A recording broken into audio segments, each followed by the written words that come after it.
I mean, if someone has a 200-pound leg, it's gonna be hard to handle it. That's just, that's what it is. So, you always ask their permission before you start poking around on your lower pelvis. Please do that. May I poke around on your lower pelvis? So, if I get here and she's like, oh, that's pain. Okay, that may be iliacus or transverse abdominis that we're having pain in if it's right here. If she's complaining, so let me show you this. Go ahead and bend your knees. If we get right here and she's saying, Diane, that did the pelvic floor stuff, she poked me and I went off the table on the other side. I ain't lying. Not my right side, but my left. She did me this way and I was like, shoo, and I was gone. It hurt. It hurt. Well, now here's the thing. People poke me in my biceps, it don't hurt me. In my quads, it don't hurt me. That iliacus was just super fired up. And for whatever reason, so she treated it, it calmed down, and I've not had that kind of pain since then. So if I get here and it's like, oh, and she's crawling off the other side, is that tender to you, though? It is tender. Okay. It's like sensitive. Okay. My daughter tells me I have the pokiest fingers of anyone in the world.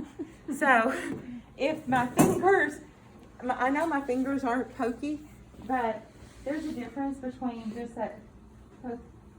Oh, did y'all see that? Did you see the reaction there?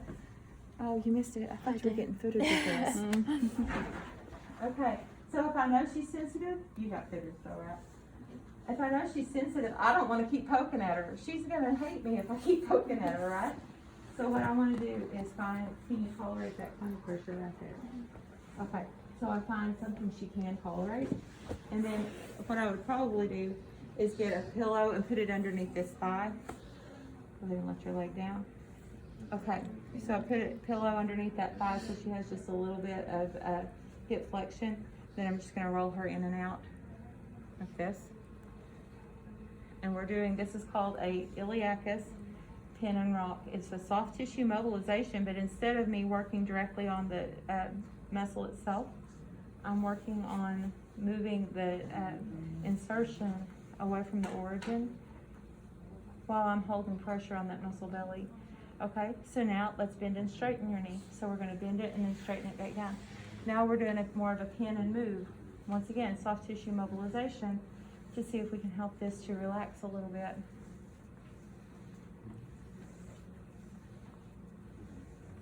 Okay, so now there's that. Now, if I felt like we were, y'all see how much further my fingers are going in now, and I'm not pushing any harder. She's just relaxed that much. So, let's go ahead and straighten your leg back down. Now, if she were doing pretty good, I would say, okay, pull your leg up, bend your knee. No, bend your knee. And I would just resist her a little bit and then let her have her leg back down. So, pin and rock, pin and move, pin and resist. So go ahead and bring it up. And there's not an idea, go ahead and let it down. There's not an exact number of how many times is the right amount. You just have to kind of feel what's going on there. So let's go ahead and bend this knee.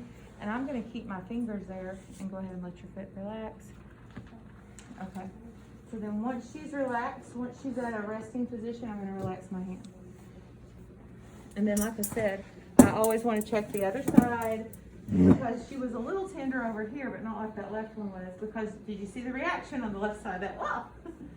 So this side is tender, so, but not like the other side, huh? It's better now that I'm relaxed. Okay. Okay, let's go ahead and stretch this leg out. We'll just rock it in and out, just in and out. We'll do a few this time. Okay, now let's bend and straighten your knee. Now I want you to resist your a little bit, so, and then let it down, a little bit of resist, and let it down one more time, and let it down. Now bend this knee. Okay, so then, while I'm at here just for kicks and giggles, I want to check and see if she has a psoas issue. Just for kicks and giggles. So, where's the psoas? It runs right along the anterior spine, right down to the inner thigh. So, I can't actually palpate her psoas. I know y'all are shocked and you're thankful. I can't actually palpate her psoas, but what I can do is touch the structures in front of her psoas. So I want to get here, and remember where the psoas starts. It's like, what is that, like T6 that it starts on? T5, T6, something like that. so it's way high. So my daughter was having some pain, some back pain, and it originated like right back in here. And she was also very, very tender under her diaphragm. That's weird, isn't it? Who would have thought that someone was going to palpate her diaphragm this morning? It is. It's a weird thing, huh? Okay. So the usual place that I would do the psoas though is right here. So here I was on the iliacus. I'm going to go to the psoas down in there. Not too bad. Okay. I had a guy that I did this on, and he called me back and he said, "What did you do to me?" I said, "Worked on your psoas." He's like, "I've had 3 bowel movements this morning." And I was like, "Oh, you're welcome." So anyway, so I'm going to go over her ilium here and down into the mid part. No problems there?